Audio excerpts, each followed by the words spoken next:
Yo, what's up mga bossing? Magandang araw sa inyo. At syempre, meron tayong ginagawa dito sa ating shop sa Manila mga bossing. Dahil bukas na yung ating kalsada, tapos na yung ating nasa labas. So, nakaka-entry na yung ating customer o yung ating pwedeng gawin dito sa loob mga bossing. May pajero tayo mga bossing dito, no? Ang issue ng ating pajero mga bossing ay walang refrigerant. Okay, so konti na lang yung refrigerant kaya hindi na malamig.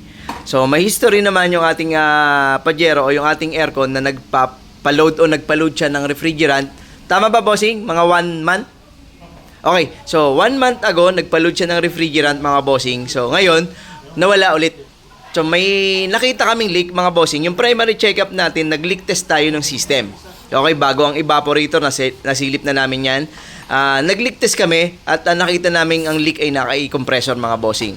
Okay, so yung compressor, ibababa namin para mapalitan namin ng panibagong o-ring. Pero aaralin namin mga boss kung bakit nagkaroon ng leak yung compressor. Kasi kada pyesa po may dahilan kung bakit magkakaroon ng trouble ang pyesa. So may kanya-kanya silang trabaho. So titingnan natin kung ano naging dahilan niya. Pero nakitaan na namin ng isang problema. No, hindi naman siguro ganun kalala yung problema. Pero yung cause ng pagkasira o yung dahilan ng pagkasira o pagkaroon ng leak ng ating compressor, nakitaan namin ng high pressure. Paano high pressure mga bossing? Yung condenser niya mga boss, isa lang.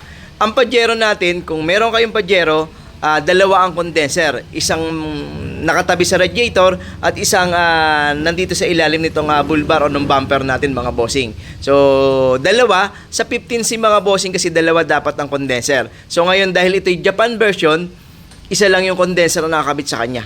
So ngayon, kung halimbawa dito na sa atin, sa Pilipinas, so magkaiba na mga bossing yung trouble ng ating init ng panahon sa init ng panahon ng Japan. So ngayon, kung kukuhain natin yung pinakamagandang, siyempre, yung hindi ganong kataas na temperatura at komportabling pump ng compressor, dapat at least man lang dalawa din talaga yung ating condenser. Pero, mga bossing, siguro sabihin natin gastos kung sakaling magdadagdag tayo ng condenser. So ngayon, ang usapan lang muna natin ng ating kliyente, i-fix muna namin yung leak. So, tatrabahuhin muna natin yung leak. Titingnan natin kung kasi kinabit yung ating compressor 1 year ago rin yata mga bossing. So, mga 1 taon pa lang.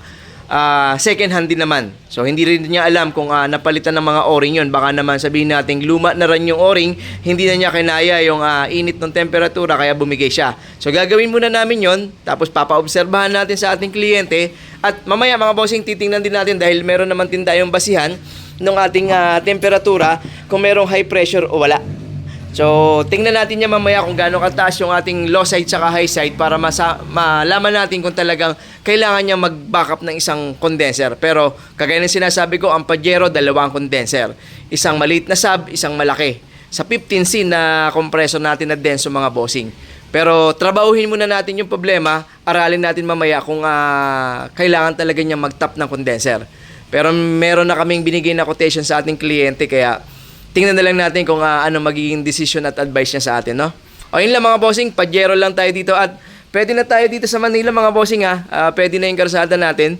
So makakapasok na, PM lang kayo kung pupunta kayo dito sa amin, no? Ayun lang, so abangan natin mga bossing tingnan natin isa-isa kung ano magagawa natin sa pajero na to. Okay? Mga boss, na pull out na natin yung ating compressor at dito siya lumalabas. Parang kilala ko tong compressor na to Sila yung mga nagpipintura ng compressor Pininturahan no? Okay, mga bossing, ang leak na nakita namin kanina dun sa pressure na nilagay namin na nitrogen dito sa dugtungan na to. So tatlo to mga bossing. Isa dito sa harapan, gitna at saka likuran. Headers mga bossing meron din yan. So, lahat ng o-ring, papalitan natin. Tapos, syempre mga boss, kung yung o-ring ay nagkaroon na ng damage, yung pinakang oil seal niyan, kailangan nyo na rin isabay, no? Kasi hindi siya pwedeng iiwan. Kasi kung halimbawang bumigay na yung oil, yung o-ring, susunod na rin po yan. Or, baka meron na rin yan dito, hindi lang namin nakita dahil nakatago, no? Kaya ang gagawin natin dyan, bibiyakin natin isa-isa. Tingnan din natin yung mga piston, mga bossing, kung may damage din, no? Although wala namang ingay siya kanina. Sabagay, diesel kasi mga bossing, hindi namin masyadong marinig. Pero, hindi naman ganun kalala kung meron man. Baka konting-konti mga boss may konting ingay, no? Pero makikita namin yan sa piston mamaya pagka nabiyak na natin lahat. Okay, so 15C to mga bossing, 15C.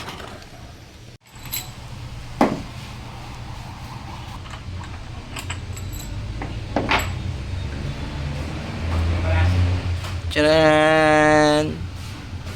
Boom! Sige, ako na to. Ako muna. Mga bossing, ito na yung ating compressor. Nabiyak na natin. Isang naging problema na nakita namin. Nakita nyo tong ating corrosion na to. Yan. Kasi hindi ko alam tong ating surplus kung ginawa nila yung SOP na magpalit na rin ng mga o-ring. Kasi mga bossing, may pintura eh. So, ibig sabihin, chinek na nila to. Siyempre, bago kinabit. Pero ang problema nga lang, baka hindi napalitan ng panibagong o-ring. Kaya po sumisingaw to dahil may mga corrosion. Tapos, pag uminit na yung katawan ng ating compressor, siyempre, hindi siya fit dun sa kanyang nilalagyan. Sisingaw talaga yan. Okay, so isa yan sa dahilan. So, titingnan kasi natin kung ano yung mga pwede nating maitulong dito sa ating compressor para mas tumagal o tumibay yung ating gagawin, no? So, high pressure yung isang nakikita natin. Pangalawa, itong o-ring. So, kaya nga, sige, sabihin natin, baka naman, kaya naman talaga ng single condenser lang. So, palitan natin ng panibagong o-ring at itama natin yung o-ring na walang ganitong corrosion. So, isa pa lang to mga bossing, yung dalawa sa ilalim at saka sa gitna. Wala pa, no? Meron pa dito sa ibabaw to. Okay, so yun lang. Tapos, oil seal. Dito yan nakaposition mga bossing. Ito ang oil seal natin. Yun yung sinasabi ko. Ito ba iiwan nyo pa? Pagka nag-overhaul kayo, syempre dapat palitan na ng panibago. Tapos, yan yung shafting niya. Ito yung inuupuan ng oil seal. So, umiikot to mga boss. Ito na yung pag bumobomba ng compressor. Naka-standby ang ating oil seal. So, yung pinakang labi na yon pag hindi na-fit dito sa ating shafting, so, pwede rin siya magkaroon ng leak. Isang mga palatandaan yan, yung sinasabi ng mga technician, nag-o-oil yung pinakang front plate. So, pagka nag-oil yung front plate, pwedeng may leak nga sa oil seal. So, isasabay na rin natin to para sigurado. Tapos, lilinisin natin to mga bossing. Lilihain natin isa-isa. Okay, so share lang namin tong Pajero, no, para may konti tayong basihan dito sa naging trouble niya, no. Mga bossing, ito na yung medyo masakit ng konti. Bakit? Meron kami nakitang pinakang plate valve natin na basag. Okay? Yan o. Kita nyo ba mga bossing? Ayan, yan. Yung may puwang na yan mga bossing, no? Kung papansinin natin yung iba, buo. Pero tong isang side na to, wala na. Tapyas na. Ang problema, syempre, yung mga natanggal na bakal na yan, tumama yan dito sa piston natin. Kaya meron siyang mga sugat, no? So, yung isang ating plate valve may damage. Ngayon, wala namang issue dyan, may mahahanap tayo rito. Pero tong damage ng piston natin, hindi na natin ito maibabalik sa dati. Matatanggal natin yung iba, pero meron na siyang mga bakat, mga bossing. Okay? So, yan yun. Ang kagandahan, dahil naiisa-isa natin, nakikita natin kung ano na problema. So, i-continuous ba nating i-repair or papalitan na? Siyempre, magdidesisyon yan yung may-ari, no? Tayo, kung ano yung makikita natin, pwedeng makasave yung kliyente, gagawin natin. Pero, titingnan din natin yung downside, no? Na baka mamaya naman ay ginagasos mo itong ating compressor o sasabihin mong sayang, hindi naman umubra, pina-repair ko pa. No, isa 'yon. Pero syempre walang mananalo kung halimbawa gusto natin palitan lang, mas pabor sa atin 'yon. Yun nga lang, syempre hindi pabor sa bulsa ng kliyente natin 'yan. Okay, so isa-isahin lang namin para mas kompleto yung ating detalye rito sa ating compressor at nagpapabaklas na tayo ng ating panibagong 15C para makakuha tayo ng ating plate valve. So nahihiwalay ito mga bossing. Hiwalay ito dito sa ating pinakang yan. Ito yan. Ayan ang isa. So, papahanap lang tayo. Dapat sa same na 15C tayo kukuha. Pwede naman sa mga 17C rin, mga bossing. Isa lang din naman to. Pero, kung ano yung nakadesign sa 15, yun na lang din ang ilagay natin dito sa ating 15C na to. Okay, buksan ko lang yung loob. Para parehas.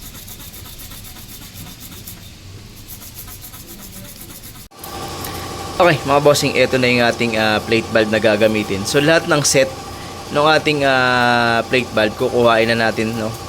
Para, kasi baka mamaya, malutong na rin yung mga ibang kasama no sa kanya. Napalitan natin yung isang side, bumigay naman yung nasa iba o yung nasa ilalim. So kaya buong set na front saka rear. Dalawa kasi yung mga bossing eh, isa sa harapan saka isa sa likuran. So yung dalawa ng set ang papalitan natin sa kanya para sigurado.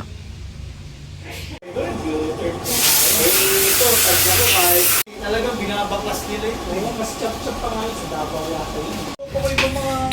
Iyon mga bossing, binubuo na natin yung ating compressor. Pero ang problema, nakita namin may crack mga bossing. Oh. Kita ba? Yun. Ibabaw yan yung sumisip. Yung bumper lang talaga, papano na kasi bukod niya headlight saka yung Hindi obra to mga bossing. Kailangan natin palitan to. Ito nakakabit natin panibago. Yung kinuha natin ng mga plate valve natin.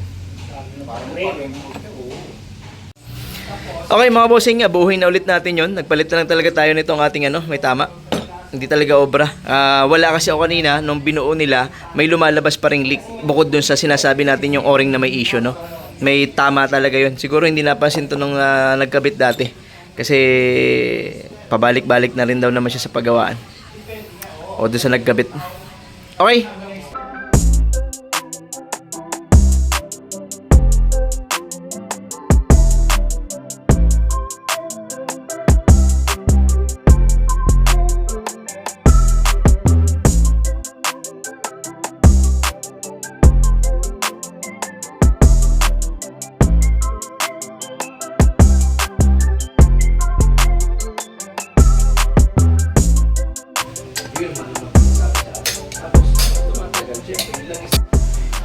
Mga bossing, nagkasundo rin kami ng ating kliyente na mag-flashing ng ating condenser at magpalit ng receiver dryer mga bossing. Dahil nga nakitaan natin siya ng black oil dun sa ating compressor at saka yung mga tanggal nating nabasag na plate valve, mas makakatulong, mas makakabuti na mabomba natin yung condenser kasi andun lahat sa kanya yung dumi saka dun sa receiver dryer natin mga bossing, no.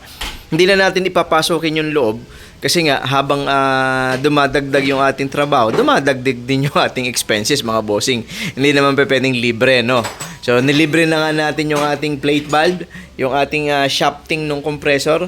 So nalibre na natin sa kanila yon dahil wala rin naman tayong puhunan doon sa ating mga ibang naka-stock dito na ating compressor kasi yan yung mga nakukuha natin ng mga second hand na mga may problema sa bomba, no? Pero good naman yung ibang piyesa. So nakukuhaan natin yan, no? Pero hindi na natin sinisingil, no? Maliban na lang talaga mga bossing kung talagang hindi sa atin yung piyesa at kailangan nating humango. Pero kung mga nandyan na stock lang natin dyan, sa mga nandyan at wala tayong puhunan, walang issue sa atin yan mga bossing, no? Kaya natin yung ilibre. Okay, so papa-flashing lang yung ating condenser tapos yung receiver dryer natin. Ito mga bossing, papalitan natin. Okay? Mga bossing, ito yung nakuha nating dumi. Black oil, mga boss, yung condenser. O, paano titino? Paano gaganda kung ganito yung nasa loob, no?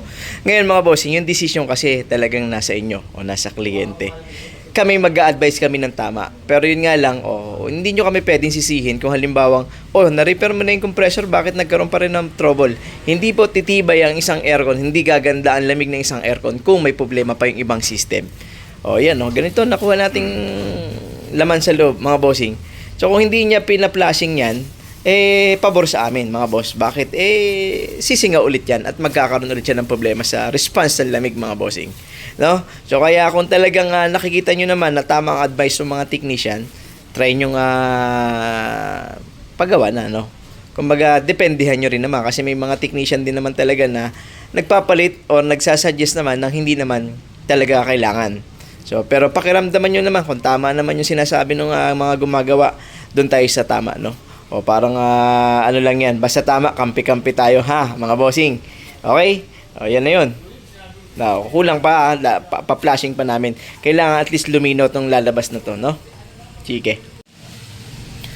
Ayun mga bossing, naka tatlo na, pa-apat na tayo, pero ganito pa rin yung tsura, no? Pero medyo luminaw-linaw naman na ng konti yung isa. So siguro mga 2 bomba na lang. Okay, so kaya hindi titino yan mga bossing, no? So kahit na ma-repair natin na matino, hindi rin natatagal. Yun lang, ganyan ka black oil yung mga nakuha natin.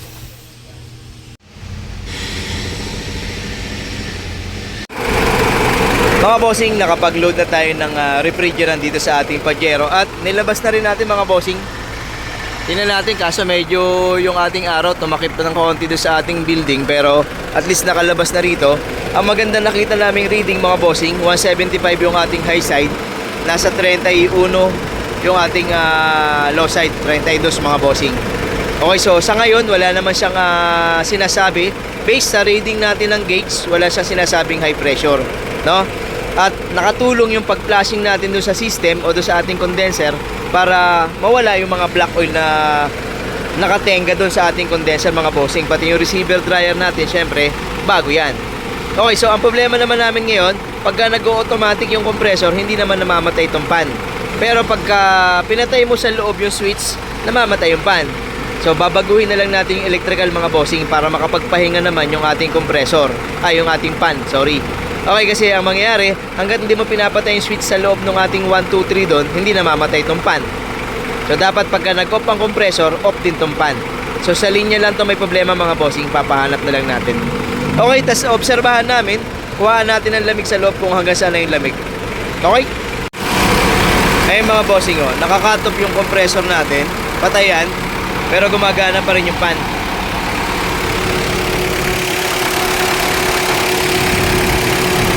Kita ba?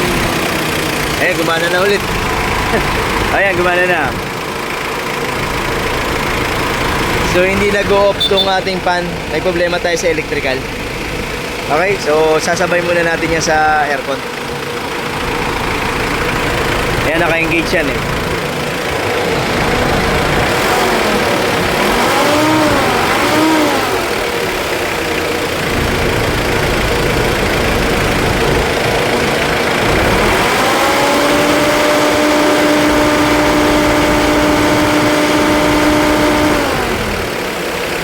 Mga bossing ko, patay ulit.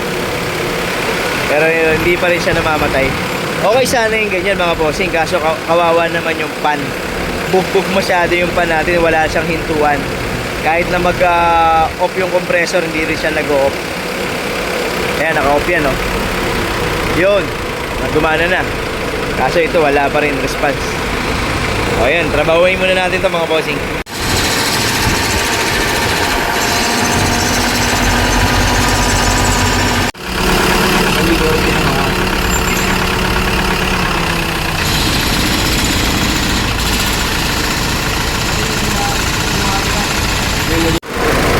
Okay mga bossing, ayun na, nag-off na yung ating compressor. Yan dapat mga bossing, nag-off din yung ating pan. Okay, so nahatak lang yan ng clutch pa natin pero naka-off yan. Yan. Yan. So iikot lang talaga yung mga bossing dahil nasasuction ng ating clutch pan. Pero naka-off siya ngayon. Naka-off din yung compressor. Yun, gumana na mga boss. Gumana na rin to. Okay, so very good na to. Maganda rito, makakapahinga na yung ating pan. Hindi siya continuous na pagka bukas mo pa lang ng switch sa loob, saka mo siya papatayin, saka lang din siya mamamatay, no? So ngayon, nag-automatic na siya, nakakapahinga na siya. Okay, so very good naman. Reading mga bossing, wala ako nakitang high pressure. So palagay ko naman, tatagal din naman yung nirepair nating compressor pagka walang high pressure na makukuha. Yan yung final natin reading mga bossing. Tingnan natin yung lamig sa loob kung bumaba pa ba. Mga bossing, ayan, bumababa talaga sa 10 degrees Celsius. Pagka nag-automatic kasi mga boss, mababawasan yung response ng lamig, no? Pero goods na para sa atin yung nag-8 degrees Celsius, no? Eh, bumababa pa mga bossing, no?